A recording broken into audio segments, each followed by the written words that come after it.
Gas is cheaper than it was 2 years ago. Electricity rates have stabilized. Headline inflation has fallen from 9% down to near 3%. By every official government metric, the inflation crisis is ending. So why is your grocery bill still 30% higher than it was 4 years ago? The answer is not a glitch in the data. It is not a temporary lag in the market. It is a feature. You are watching a speedometer slow down, and assuming the car is going in reverse. It isn't. The system was built so that prices on store shelves move in exactly one direction. Right. You know what I really love? I love the inflation. You know why? By the end of this video, you will understand the three-part mechanism that keeps your cost of living from ever falling, and why the people running the economy prefer it that way.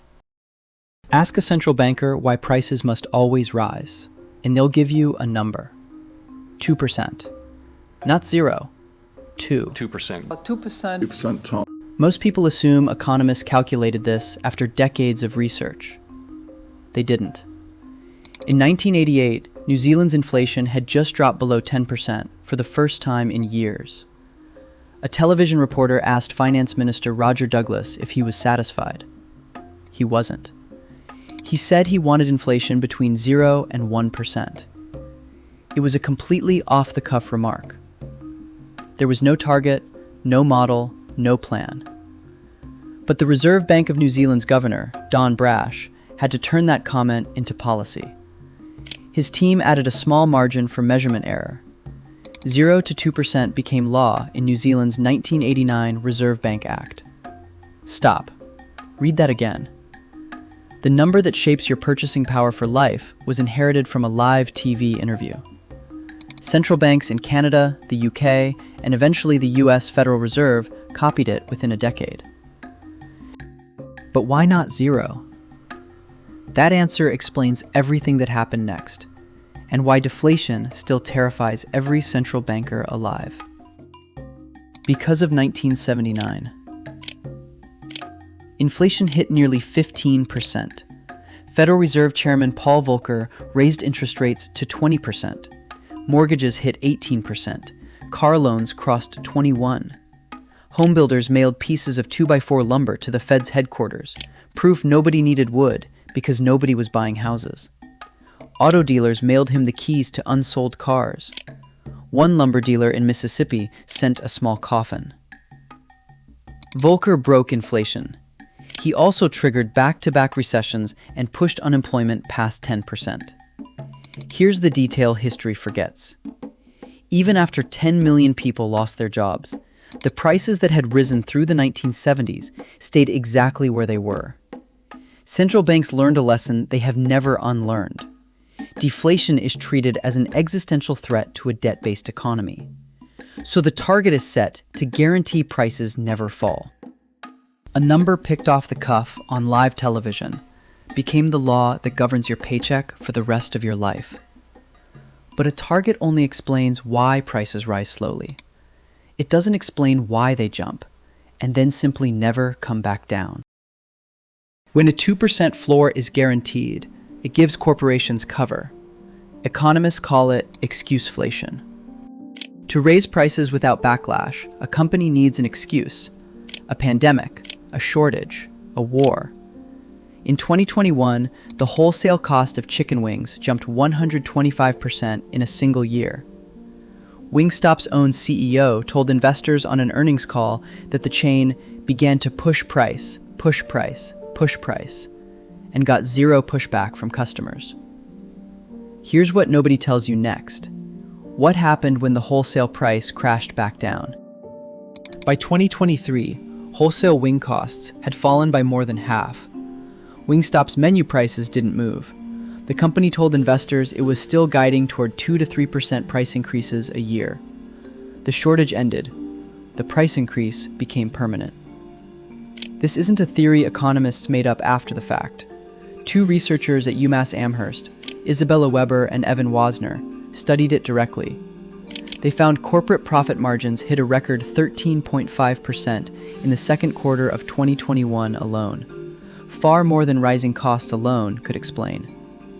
That's not a theory, that's in the filing. Coca-Cola raised prices by roughly 11% in a single quarter and told Wall Street that demand barely moved. That's not a conspiracy. That's what the company said on its own investor call. Here's the structural trap for any CEO. If input costs fall and a CEO lowers prices to be fair to customers, revenue drops on the next earnings call. Wall Street downgrades the stock. The CEO gets replaced. The system doesn't just allow price gouging. It rewards the executives who do it best. A single company raising prices during a shortage is a business decision. But when every company in an industry makes the exact same decision at the exact same time, that's not 12 separate strategies. That's a pattern. And patterns need a mechanism. In theory, if one company holds prices too high, a competitor undercuts them. That requires actual competition. By 2023, just 4 companies, Walmart, Kroger, Costco, and Albertsons, controlled roughly 2/3 of all US grocery sales. When 4 companies dominate a market, they don't need a secret meeting to move together. They just watch each other. Look at eggs. In November 2023, a federal jury found major egg producers liable for illegally conspiring to restrict supply and inflate prices. The jury awarded $17.7 million in damages, automatically tripled under federal law to just over $53 million. And that verdict wasn't the end of the story.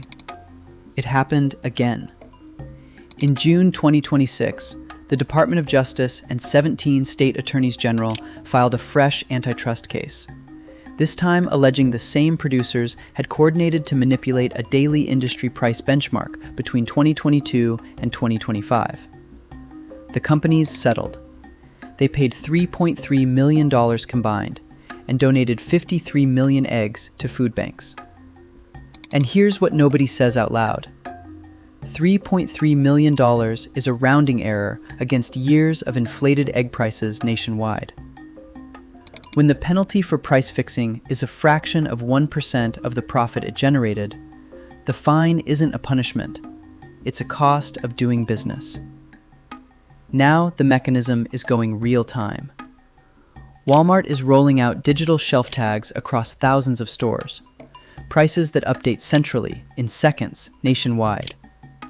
When a price tag becomes a screen, pricing stops being about what an item costs to make. It becomes about the maximum amount an algorithm calculates you'll pay at 2 o'clock on a Tuesday. 4 companies and an algorithm can set your price. But none of that explains why you keep paying it. That part isn't about them. It's about the math of your own paycheck. According to the Bureau of Labor Statistics, the average American household spends roughly 84 cents of every dollar on non-negotiable costs. Rent or mortgage, car payments, insurance, utilities, groceries. You cannot boycott your rent. You cannot walk away from your electric bill. That leaves about 16 cents of real flexibility per dollar. Think about what that actually means. The market only works if consumers can walk away from a bad price. When 84% of your income is locked into tolls you can't refuse, you've lost the one tool that disciplines a market, your ability to say no. So people borrow instead. Federal Reserve data shows revolving credit card debt has climbed past $1.4 trillion. And a March 2026 LendingTree survey found nearly 30% of buy now, pay later users are now using installment loans just to buy groceries, up from 14% 2 years earlier. Here's why that detail matters more than it sounds. When you split a grocery bill into 4 payments, the store still gets paid in full on day 1. To the market, the price looks accepted. The algorithm reads it as a success. The debt hides the breaking point and lets the price stay exactly where it is. Prices don't fall because the entire system is built to treat falling prices as a failure. That's right. You know what I really love? I love the inflation. You know why? A number from a 1988 TV interview became a permanent floor.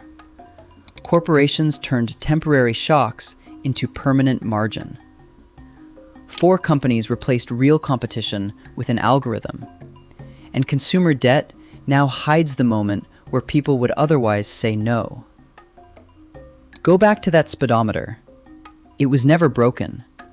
It was built, deliberately, to only move one way. And the car was never in reverse. It just changed who's allowed to steer. That number is worth sitting with. Whether a middle class can survive when its own cost of living is financialized into permanent debt is not an economic question. Systems explained honestly. Subscribe if that matters.